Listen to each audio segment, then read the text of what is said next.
জয় শ্রীকৃষ্ণ, রাধে রাধে। বর্ধমান থেকে, পূর্ব বর্ধমান থেকে যা গাড়ি দান তার জগন্নাথ, বলরাম, সুভদ্রা দেবীর জন্য দেখুন এই সেটটা পারচেসিং করেছে। এটা আমি গলুর ছোটো মায়ের জন্য বানিয়েছিলাম ফার্স্ট, তার জগন্নাথ দেবের জন্য। তো সেখান থেকে কিন্তু প্রচুর পরিমাণে এটা আমার অর্ডার এসেছে। তো এটা দেখো উনিও নিয়েছেন, যেহেতু জগন্নাথ দেবের মাথাগুলো বড় বড় হয়, তার জন্য বড় বড় অবশ্যই রাউন্ডের মাথাটা কিন্তু মাপ দিতে হয়, সেই অনুযায়ী আমরা রেডি করে দিই। আর এই হয়েছে সেটা জগন্নাথ দেবের। এটা হচ্ছে সুভদ্রা দেবীর জন্য বেনি করেছি একটু চওড়া করে। তো ওনার যখন এই মুকুটটা পরাবে, যেমন আমি পরিয়েছিলাম সেই রকমই ওনাকে বলেছি যে মাথার মধ্যে ওনাটা পরাবে, তারপরে এই বেনিটা কিন্তু দিও।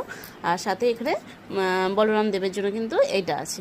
তো আপনাদের যদি এরকম জগন্নাথ, বলরাম, সুভদ্রা দেবীর হেভি পোশাক লাগে, যে কোনো কাপড় আমাদের চ্যানেল থেকে পছন্দ করবেন এবং স্ক্রিনশট দিয়ে স্ক্রিনে থাকা নাম্বারে হোয়াটসঅ্যাপে মেসেজ করবেন। যদি আমরা মেসেজ না দেখি, কারণ কাজের একটু চাপ থাকে এবং প্রচুর পরিমাণে মেসেজ আসে, তো অবশ্যই কিন্তু দুটো নাম্বারের একটা, যে কোনো নাম্বারে আপনারা কল করুন, একটা না তুললে আর একটা নাম্বারে অবশ্যই কিন্তু কল করে অর্ডার করে নেবেন। জয় রাধে।